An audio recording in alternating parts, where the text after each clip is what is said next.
Headline sponsored by देश के लिए आर्मी, घर के लिए टफकॉन टीएमटी। एक ही बात, टफकॉन टीएमटी, अब इंडिया बनेगा एक्स्ट्रा टफ। अत्याधुनिक सुविधाओं से संपन्न सलूजा गोल्ड इंटरनेशनल स्कूल में सत्र 2024-25 के लिए नामांकन प्रारंभ है। पता मोतीलीदा गिरिडीह। गिरिडीह में बेहतर चिकित्सा सेवा के लिए पहुंचे नवदीप नर्सिंग होम। हमारा पता बिशनपुर, पचम्बा रोड, गिरिडीह, पचम्बा थाना के निकट।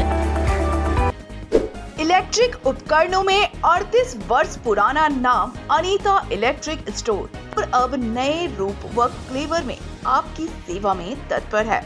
हमारा पता बाभनटोली मोड़, गिरिडीह। डिप्टी कलेक्टर के चोरों ने बोला धावा, हजारों की संपत्ति पर किया हादसा। मामले की तहकीकात में जुटी पुलिस। पिग आयरन लोड 22 चक्का ट्रक को पुलिस ने किया जब्त। सरिया थाना इलाके का मामला। 13 लाख है जब्त पिग आयरन की अनुमानित कीमत। अंतर्राष्ट्रीय मानवाधिकार एवं नियंत्रण संगठन और जागो फाउंडेशन के द्वारा मनाया गया अंतर्राष्ट्रीय महिला दिवस। विभिन्न क्षेत्रों में बेहतर प्रदर्शन करने वाली महिलाओं को किया गया सम्मानित। और गिरिडीह में खुला भारत का सबसे बड़ा ज्वेलरी रिटेल ब्रांड तनिष्क का शानदार स्टोर। कई गणमान्य लोग हुए शामिल। मॉडल्स ने रैंप वॉक कर किया ज्वेलरी का प्रदर्शन।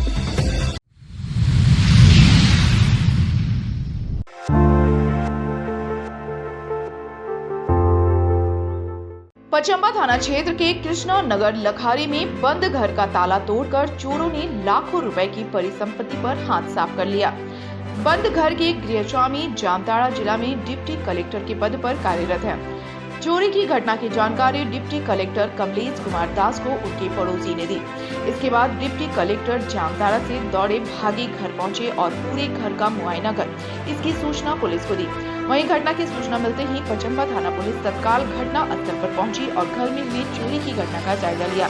इस बाबत डिप्टी कलेक्टर ने बताया कि वह जामताड़ा जिला में कार्यरत है, जबकि पत्नी पिछले 15 दिनों से बच्चों के एग्जाम के सिलसिले में बोकारो में रह रही थी। गुरुवार की सुबह पड़ोसी ने उन्हें फोन कर चोरी की घटना की जानकारी दी। उन्होंने बताया कि चोरों ने घर का मुख्य द्वार का ताला तोड़कर घर के अंदर प्रवेश किया और घर के अंदर गोदरेज वगैरह को तोड़कर उसमें से रखे लगभग 85,000 की परिसंपत्ति को चुरा लिया। उन्होंने पुलिस प्रशासन से मामले का उद्भेदन कर दोषी लोगों पर कार्रवाई करने की मांग की है।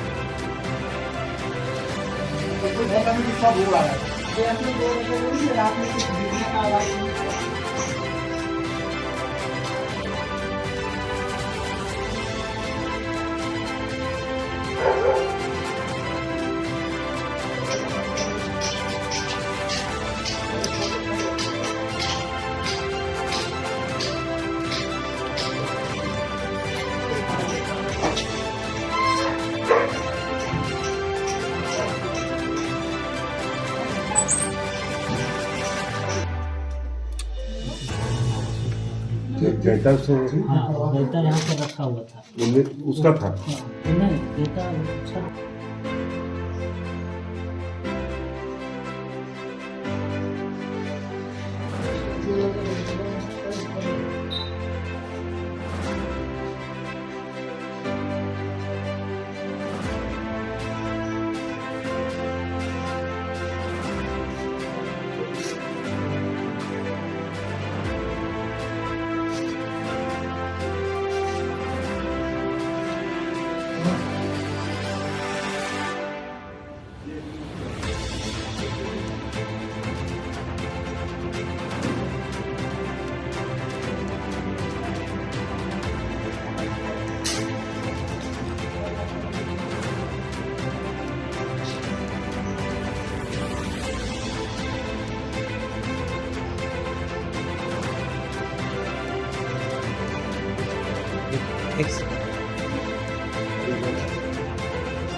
प्रशासन तो बहुत मुस्तैदी से काम कर रही है। आए दिन हम लोग देख रहे हैं पेपर में कि बहुत सारे अपराध का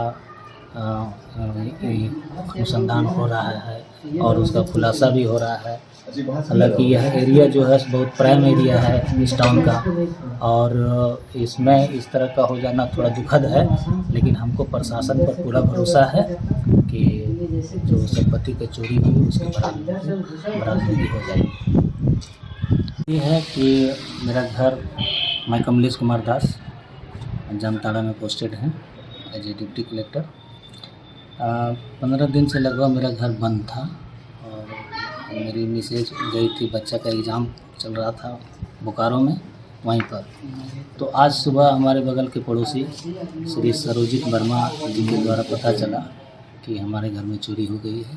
ये सूचना मिलते ही हम लोग आए तो देखे कि ताला टूटा हुआ है और अंदर सामान बिखरा हुआ है पूरा। गोदरेज को तोड़ करके सामान को चीट चाट दिया गया है। क्या मामला? मेरा नाम श्वेता भारती, हस्बैंड है कमलेश कुमार दास, जामताड़ा में ड्यूटी करते हैं, डिप्टी कलेक्टर हैं। और हम बोकारो में रहते थे, बच्चे के साथ वहाँ पढ़ाई कर रहा है बच्चा, तो साथ में रहते थे। सुबह पर बगल के पड़ोसी से पता चला कि आपके घर में चोरी हो गई है। घर आपका कितना देर से बंद था? मैंने आज जा रहे थे, 15 दिन से मैंने लगातार बंद था, 15 दिन से। कितने की संपत्ति की चोरी हुई? 80,000, 80 से 85। सूचना कब मिली आज आपको? सुबह। किनके द्वारा? सामने वाले पड़ोसी के द्वारा।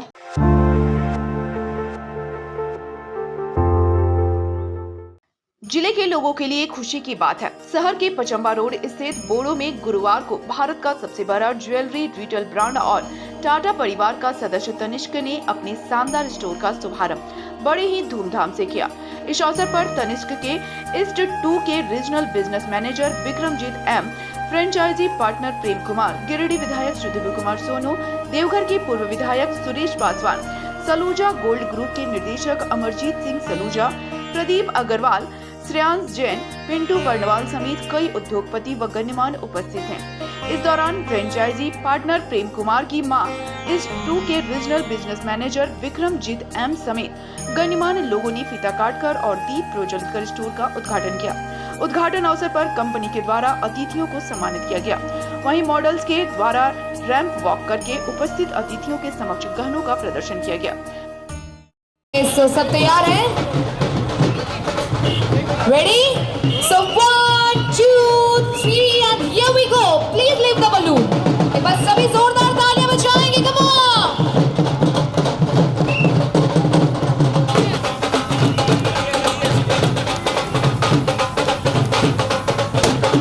और अपनी नजरों को रखना एकदम आसमान में कि ये बलून कितने दूर तक जा सकती है। सभी एकदम होली बहुत नजदीक है, तो चलिए इसी के साथ इस महफिल को थोड़ा और रंगीन बनाते हैं।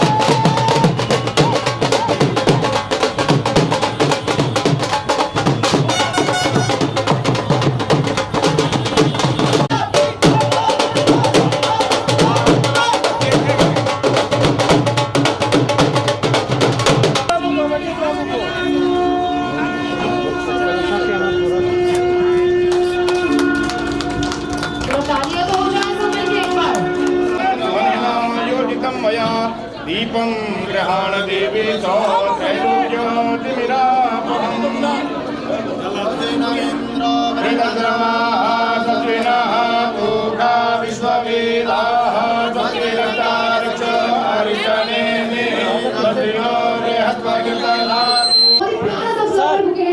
जोरदार तालियां हो जाए सबके लिए प्लीज।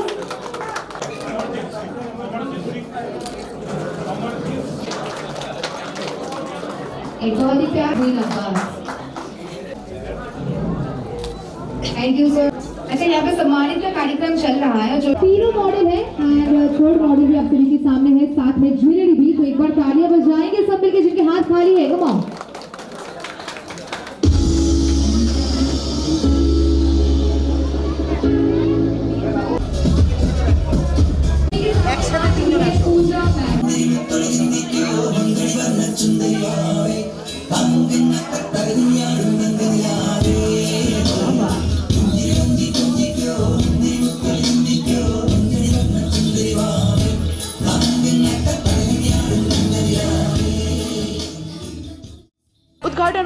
विधायक समेत अन्य अतिथियों ने फ्रेंचाइजी पार्टनर प्रेम कुमार को बधाई और शुभकामनाएं दी। तनिष्क के शोरूम खोलने की एक अच्छा इवेंट है और उम्मीद करता हूँ कि गुणवत्तापूर्ण आभूषण ग्राहकों को मिलेगा। उसके लिए हमारे प्रेम जी को और उनकी धर्मपत्नी को बहुत बधाई। उद्घाटन अवसर पर तनिष्क के प्रतिनिधियों ने बताया कि नए स्टोर के शुरू होने की खुशी को उपभोक्ताओं के साथ बांटने के लिए तनिष्क ब्रांड की ओर से हर खरीदारी पर सोने का सिक्का मुफ्त में देने की ऑफर भी चलाई जा रही है। 7 मार्च से 10 मार्च 2024 तक इस आकर्षक ऑफर का लाभ उठाया जा सकता है। बताया कि 6000 स्क्वायर फीट के इस स्टोर में सोने, हीरे, कुंदन और पोल्की के बेहद खूबसूरत और शानदार तनिष्क डिजाइन की विशाल श्रेणी उपलब्ध कराई गई है। तनिष्क के इस 2 के regional business manager Vikramjit M ने इस अवसर पर कहा कि झारखंड और बिहार में यह हमारा 49वां स्टोर है।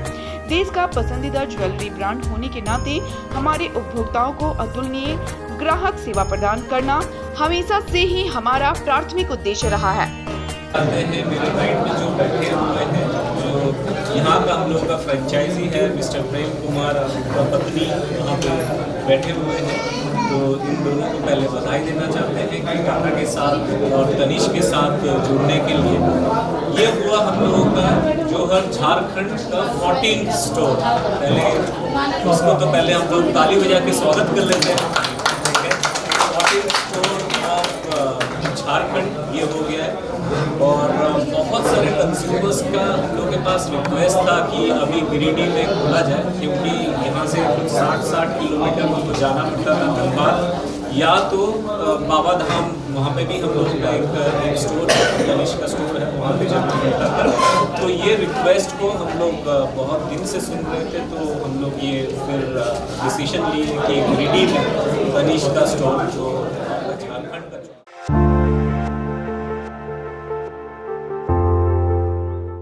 पुलिस अधीक्षक गिरिडीह को प्राप्त सूचना पर सरिया थाना पुलिस ने अवैध रूप से 22 चक्का टेलर में लोड 40 टन पिग आयरन को जब्त किया, जिसकी अनुमानित कीमत 13 लाख बताई जा रही है। पिग आयरन गिरिडीह से सरिया होते हुए बिहटा पटना में खपाया जाना था, लेकिन इसकी जानकारी पुलिस को लग गई।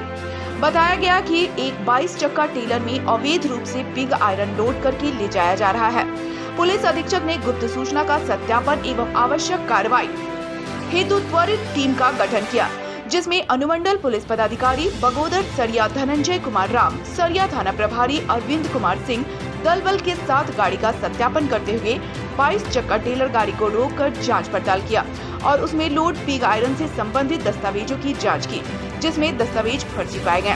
पुलिस ने बताया कि अवैध दस्तावेजों के जरिए पिग आयरन का अवैध कारोबार चल रहा है, जिससे सरकार को काफी राजस्व की क्षति हो रही है। पुलिस ने बताया कि सभी पहलुओं की जांच की जा रही है। इस कारोबार में संलिप्त लोगों को चिन्हित कर उचित कानूनी कार्रवाई की जा रही है।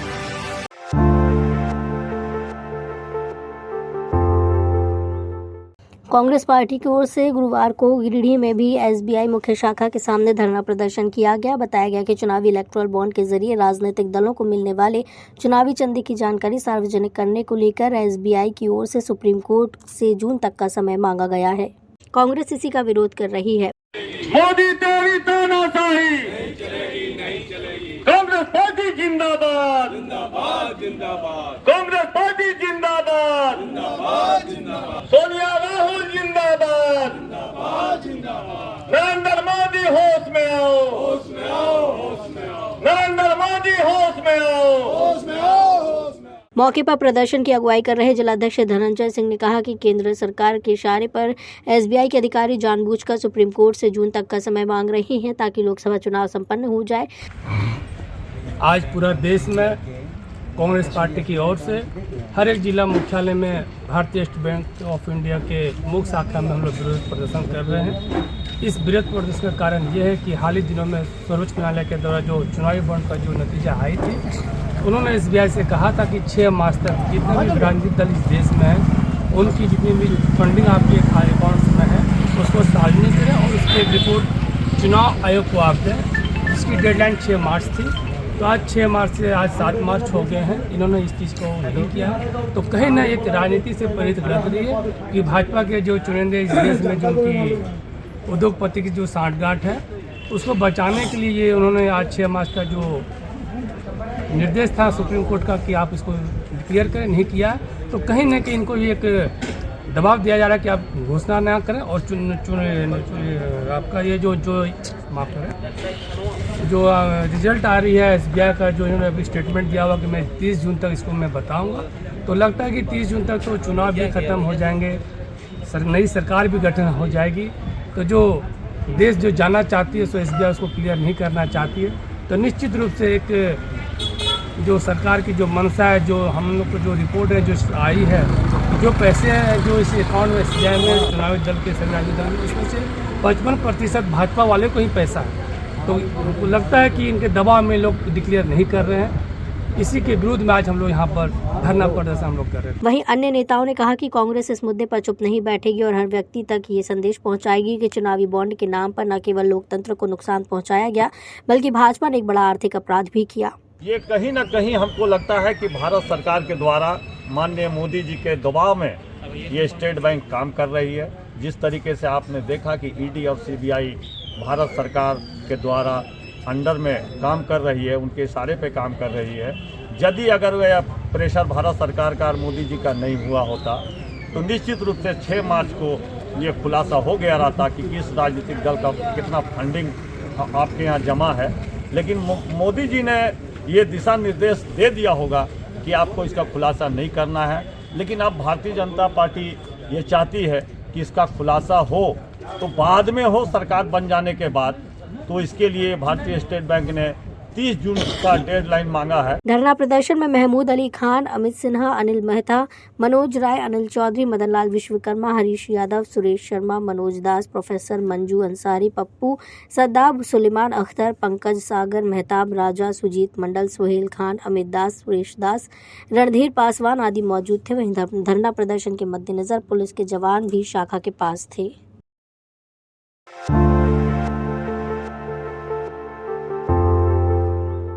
राशन कालाबाजारी के विरुद्ध यूथ फोर्स संगठन का आमरण अनशन बुधवार की देर शाम को समाप्त हो गया। पिछले कई दिनों से जारी आमरण अनशन को लेकर गिरिडीह विधायक सदव्य कुमार सोनू, खोरी महुआ अनुमंडल पदाधिकारी मनोज कुमार, DSO गुलाम समदानी शाम को जमुआ प्रखंड कार्यालय के पास स्थित अनशन स्थल पहुंचे और सभी से वार्ता की। इस दौरान सकारात्मक आश्वासन देकर धरने को समाप्त कराया गया। अब 1 और 2 मुद्दा हो गया, तीसरे पर आइए। जनवरी और फरवरी 2024 का राशन अवेलेबल डीलर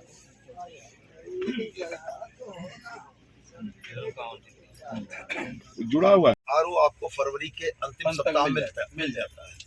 तो फिर RO मिल जाने के बाद अनाज को जमुआ भेजने में 17 तारीख क्यों हो जाती है? 17 तारीख नहीं होना चाहिए। अनाज तो हम लोग पहले भिजवा देते हैं। जैसे ही बता रहे हैं कि 15 तारीख तक ठेपा लगाना है के तौर पर अगर 10 ही तारीख तक आपका समय है, 10 तारीख तक ठेपा नहीं लगाएगा तो शॉर्ट ये हो जाएगा, मतलब लैप्स हो जाएगा। तो वो देर क्यों जाता है? मतलब 10 तारीख के बाद इनको मार्च वाला पूछे जो अभी राशन भेज रहे क्या पंचायत। मौके पर गिरिडीह विधायक सदव्य कुमार सोनू ने कहा कि राशन की कालाबाजारी हुई है, जनता के 2 महीने के अनाज का घोटाला हुआ है। कहा कि इस मामले में विभाग को स्पष्ट गंतव्य के साथ दोषी पदाधिकारियों के विरुद्ध कार्रवाई करनी होगी। उन्होंने कहा कि 7 बिंदुओं पर समझौता प्रशासन विभाग और अनशनकारियों के बीच हुआ है।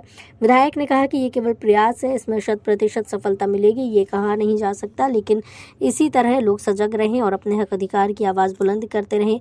अनाज कालाबाजारी करने वालों के विरुद्ध सख्त कार्रवाई होनी चाहिए। आज जमुआ प्रखंड मुख्यालय में सामाजिक कार्यकर्ताओं ने राशन के अनाज की कालाबाजारी के विरुद्ध एक आंदोलन खड़ा किया। जायज मांगों को लेकर यह बैठे। 29 तारीख से इनका आंदोलन चला, शायद आज संभवतः चौथा दिन है अनशन का आज चौथा दिन है। मुझ तक भी सूचना पहुंची। ये बिल्कुल सत्य है कि चाहे जिस भी लेवल में हुआ हो, कालाबाजारी हुई है और जनता के 2 माह के अनाज का घोटाला हुआ है। विभाग को स्पष्ट मंतव्य के साथ दोषी पदाधिकारियों के विरुद्ध कार्रवाई सुनिश्चित करनी होगी। अलावे जिन विसंगतियों का जिक्र आया था, 7 बिंदु का एक समझौता प्रशासन विभाग और यहाँ के सामाजिक कार्यकर्ताओं के बीच में हुआ है। हम आपके माध्यम से फिर ये कह के जाना चाहते हैं कि ये प्रयास है और इस प्रयास में 100% सफलता मिलेगी इसकी भी गारंटी नहीं है। तो आपको इसी तरीके से अनवरत सजग रहना होगा और आपको अपने हक अधिकारों की आवाज को बुलंद करते रहना होगा। और हम ये मानते हैं कि पीडीएस का जो अनाज है, एनएफएसए का अनाज हो, चाहे ग्रीन कार्ड का अनाज हो, वो जनता का अनाज है और उसकी कालाबाजारी अगर कोई कर रहा है तो वैसे लोगों के विरुद्ध कठोर कार्रवाई होनी चाहिए। और इस कठोर कार्रवाई के लिए सबसे महत्वपूर्ण है कि जब तक जनता जागरूक और गोलबंद नहीं होगी तब तक इन चीज़ों पर कठोर कार्रवाई नहीं होगी। इसलिए हमने अभी धरना स्थल में बैठे हुए कहा कि आज प्रयास एक हुआ है, लेकिन इस प्रयास का 100% फलाफल निकलेगा कि नहीं निकलेगा ये कहना मुश्किल है। लेकिन अगर आप अनवरत लगे रहिएगा तो वो दिन दूर नहीं है कि जब ऐसे कालाबाजारी करने वालों को जनता ही खदेड़ देगी और निश्चित रूप में उसमें हम लोग आपके सहयोगी बनेंगे।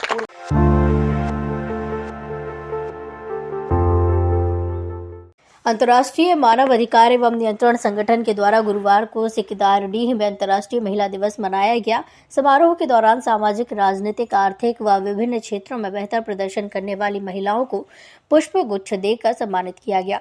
समारोह में मुख्य अतिथि के रूप में माधुरी गुप्ता, रूपा गुप्ता, मीरा कुमारी, अनीता देवी, चंचला देवी आदि मौजूद रहीं। इस दौरान उपस्थित महिलाओं के बीच महिला सशक्तिकरण के बारे में बताया गया और सभी को जागरूक किया गया। बताया गया कि महिलाएं वर्तमान समय में आत्मनिर्भर बनकर समाज को सशक्त बना रही हैं। महिलाएं आज शिक्षा, व्यवसाय, वैज्ञानिक, राजनीतिक, पुलिस, स्वास्थ्य हर क्षेत्र में अपना परचम लहरा रही हैं। हम सभी को महिलाओं को और जागरूक करना है ताकि महिलाएं और हर क्षेत्र में बढ़ चढ़कर आगे आए। कार्यक्रम को सफल बनाने में इरफान अंसारी, जिला युवा अध्यक्ष अमित चंद्रवंशी, जिला उपाध्यक्ष कुंदन उपाध्याय, मीना गुप्ता, पिंकी सिंह, संदीप कौशिक आदि का सराहनीय योगदान था।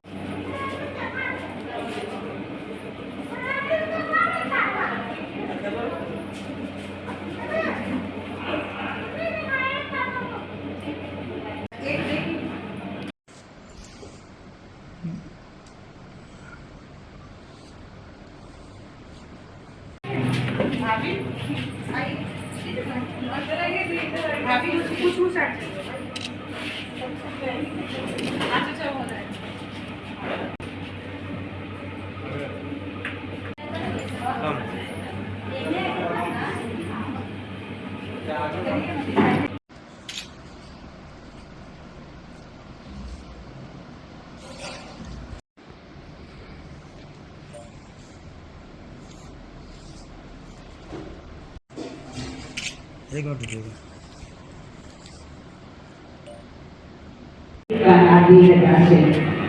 तो सभी हमारे साथ संगत के नर और नारी सभी मिलकर पुलिस लाइन जो तालाब है मंच पर उपस्थित विभिन्न क्षेत्रों से आई महिलाएं, विभिन्न श्रोतागण, सभी को मेरा नमस्कार। सबसे पहले आप सभी को अंतर्राष्ट्रीय महिला दिवस की हार्दिक शुभकामनाएं। आज अंतर्राष्ट्रीय मानवाधिकार नियंत्रण के द्वारा अंतर्राष्ट्रीय महिला दिवस मनाया गया। इसमें विभिन्न क्षेत्रों से जुड़ी महिलाओं को इनके द्वारा सम्मानित किया गया। आज के कार्यक्रम का मुख्य उद्देश्य ये था कि महिलाएं किस तरह आज अपने आप को आगे बढ़ रही है, किस तरह विभिन्न क्षेत्रों में आगे बढ़ते हुए काम कर रही है और महिलाओं को जागरूक करने का सभी महिलाओं ने अपने अपने विचार रखे। महिलाएं भी उपस्थित थी, उनको जागरूक भी किया गया, उनके क्या हक अधिकार है उनके बारे में भी जानकारी दिया गया और इस कार्यक्रम से महिलाएं भी बहुत कुछ सीखी। उन लोगों ने कहा कि हम लोगों को और भी आगे भी किसी तरह का अगर ज़रूरत हो तो हम सभी और भी जो क्षेत्र से महिलाएं आई थी उनसे संपर्क करेंगे। आपके चैनल के माध्यम से मैं और सभी महिलाओं को अंतर्राष्ट्रीय महिला दिवस की शुभकामनाएं देना चाहूँगी। सभी को अंतर्राष्ट्रीय महिला दिवस की बहुत बहुत हार्दिक शुभकामनाएं। धन्यवाद। आप सभी को सबसे पहले अंतर्राष्ट्रीय महिला दिवस की बहुत बहुत बधाई। महिलाओं को सम्मान मिलना एक दिन नहीं हर दिन चाहिए। अंतर्राष्ट्रीय महिला दिवस पर लोग महिलाओं को सम्मानित करते हैं, पर क्या ये सही है? मुझे नहीं लगता। मुझे लगता है कि आप सभी को हर दिन महिलाओं को सम्मान देना चाहिए, चाहे वो किसी भी रूप में हो, माँ हो, बहन हो, बेटी हो, किसी भी रूप में हो। आप हर दिन महिलाओं को सम्मान दीजिए, इससे बढ़कर उनके लिए कुछ भी नहीं है। और हर क्षेत्र में महिलाएं अभी आगे बढ़ रही हैं, लेकिन अभी भी ज़रूरत है महिलाओं को और भी आगे बढ़ने की, आत्मनिर्भर बनने की। वो हर क्षेत्र में आगे बढ़े, इससे बेहतर और कुछ नहीं हो सकता है। Thank you.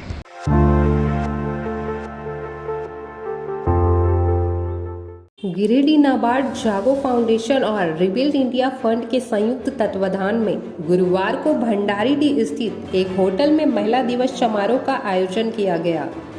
समारोह में मुख्य अतिथि के रूप में जिला परिषद सदस्य कुमारी प्रभा वर्मा व विशिष्ट अतिथि के रूप में CWC गिरिडीह के अध्यक्ष पूजा सिन्हा, मनरेगा लोकपाल तमन्ना परवीन, किरण वर्मा, DDM आशुतोष प्रकाश, क्षेत्रीय ग्रामीण बैंक का काउंसलर सुचिता वर्मा एवं जागो फाउंडेशन के सचिव वैद्यनाथ उपस्थित हुए।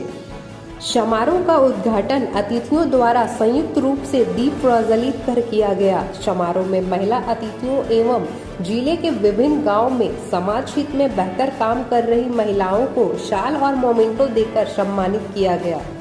मौके पर जागो फाउंडेशन के सचिव वैद्यनाथ ने कहा कि नाबार्ड के साथ मिलकर जागो फाउंडेशन जिले के विभिन्न प्रखंडों में महिलाओं के उत्थान के लिए काम कर रही है। महिलाओं को सरकारी कार्यक्रमों एवं समाज के स्तर पर अपनी भागीदारी निभाने के लिए प्रेरित कर उन्हें आत्मनिर्भर भी बनाया जा रहा है। समारोह में मुख्य रूप से मिताली हेम्ब्रम, चिंता कुमारी, डोली कुमारी, नीलम देवी सहित कई महिलाएं मौजूद थी।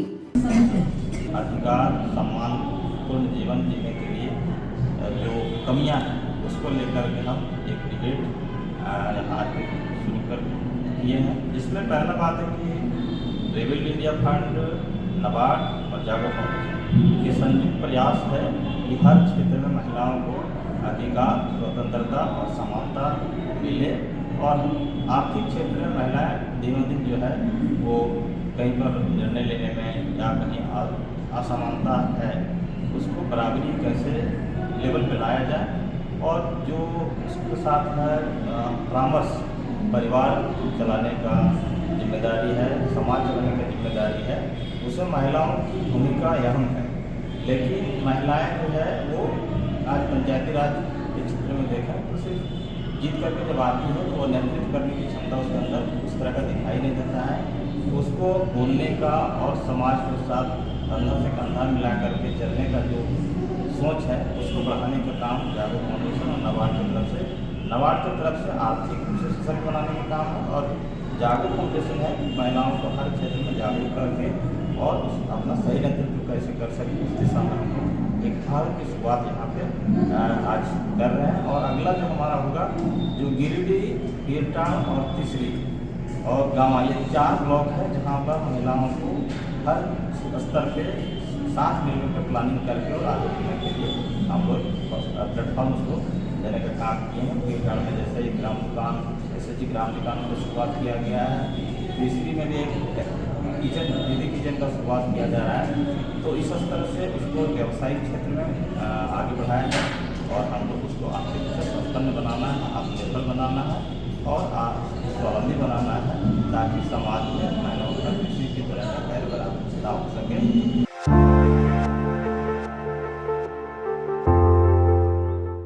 न्यू समाहरणालय परिसर में उप विकास आयुक्त दीपक दुबे ने दीनदयाल उपाध्याय कौशल विकास योजना के अंतर्गत गिरिडीह, बेंगाबाद, पीरटा प्रखंड हेतु कौशल जागरूकता वाहन को हरी झंडी दिखाकर रवाना किया। उन्होंने कहा कि दीनदयाल उपाध्याय कौशल विकास योजना एक महत्वाकांक्षी योजना है जिसके माध्यम से ग्रामीण क्षेत्रों के युवाओं हेतु प्रशिक्षण देते हुए रोजगार के अवसर मुहैया कराए जाते हैं। इस कौशल रथ का मुख्य उद्देश्य ग्रामीण क्षेत्र में दीनदयाल उपाध्याय ग्रामीण कौशल योजना कार्यक्रम की जागरूकता को बढ़ाना है ताकि अधिक से अधिक युवा इस योजना के माध्यम से रोजगार से जुड़ सके। उन्होंने बताया कि गिरिडीह जिले के सभी 13 प्रखंडों में 7 मार्च से 10 मार्च तक DDU GKY कौशल रथ के माध्यम से योजना का प्रसार प्रचार किया जाएगा। इस मौके पर जिला कार्यक्रम प्रबंधक पंकज कुमार समेत अन्य संबंधित अधिकारी उपस्थित हैं।